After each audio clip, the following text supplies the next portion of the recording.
ជំរាបសួរពុកម៉ែបងប្អូនថ្ងៃនេះខ្ញុំមានទូរស័ព្ទមួយគ្រឿងពុកម៉ែបងប្អូនណាជាប់អញញ៉ៃមិនដឹងមកពីខាងណាខាងណីទេនេះពួកស្កេមហ្មងទូរស័ព្ទនេះវាមានបញ្ហាជាប់កោដដៃក៏ប៉ុន្តែសម្រាប់កោដដៃរបស់វាពុកម៉ែបងប្អូនគឺយើងបានដោះដោយរួចរាល់100%ហើយមានភាពងាយស្រួលណាអញ្ចឹងខ្ញុំគោ skip ក្នុងការដោះកោដដៃហ្នឹងទៅហើយអ្វីដែលសំខាន់គឺ Google account វាហ្នឹងពុកម៉ែបងប្អូនគឺវាជាប់អាហ្នឹង ហើយសម្រាប់ការដោះ Google account ម្ដាយនេះដែរគឺខ្ញុំដោះតាមកម្មវិធី Unlock Tool ណាបងប្អូនឥឡូវយើងចូលទៅទស្សនាទាំងអស់គ្នាហើយសម្រាប់កម្មវិធី Unlock Tool របស់យើងគ្មានអីពិបាកទេបងប្អូននេះយើងគ្រាន់តែយកកម្មវិធី Unlock Tool មកហើយសម្រាប់ខ្ញុំដូចថា reboot វាមើលមិញឃើញវាដើរនឹង driver SPD ណាអញ្ចឹងយើងយកអាហ្នឹងមកហើយយកនេះមកមានអីពិបាកទេហើយយើងយកអានេះអាទី1សិនយើងធ្វើអាទី1មិនបានយើងធ្វើអាទី2អាទី2មិនបានយើងធ្វើអាទី3ទី4ហ្នឹងទៀតទៅបងប្អូនវារាវទាំងអស់គ្នាទេតែវាជាក់ស្ដែងគឺវាធ្វើតែអញ្ចឹងអាហ្នឹង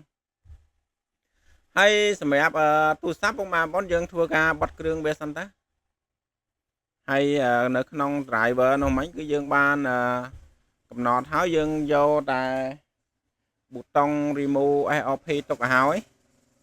ហើយយើងចុចvolume បោកនិង volume ដកយើងចុច volume បោក volume ដកហើយយើង connect ចូលលឹបហើយពេលដែលយើង connect ចូលបងប្អូនទូរស័ព្ទហ្នឹងកម្មវិធី Unlock Tool នេះវានឹងចាប់ remove កូដដៃសុំទោស remove SOP ដែលវាបានជាប់ហ្នឹងនេះបងប្អូនវាកំពុងតែធ្វើការ remove ហើយនេះអញ្ចឹងសម្រាប់ model នេះគឺ SOP remove អូខេបងប្អូនមានអីទៀតទេស្រួលទេ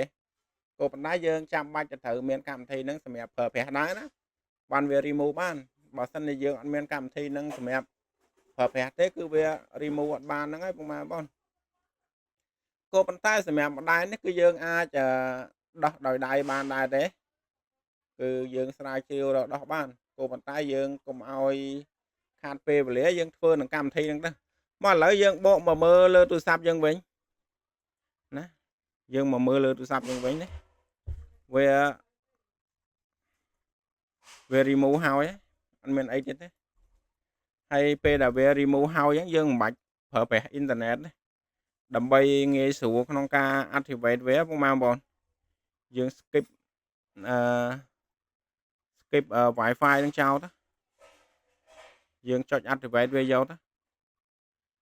នេះងាយទេពេលដែលដោះហើយនេះ skip វាទៅវាចេញប៊ូតុង skip ឲ្យហើយនៅចាំអីទៀតយើង skip ទៅ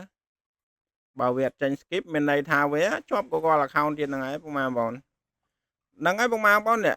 ឥឡូវសម្រាប់ការដោះ Google account ណែយើងបានឆែកមើល model នេះណែ model វាឈ្មោះវា MP អី21បងប្អូនដែរឃើញដែរ model ហ្នឹងណាហ្នឹងហើយបងប្អូនសម្រាប់វីដេអូនេះគឺមានតែប៉ុណ្្នឹងទេបងប្អូនជាចុងក្រោយបងប្អូនជួយចុច subscribe channel មួយផង follow page like share ដើម្បីជួបគ្នានៅវីដេអូក្រោយអរគុណជំរាបលា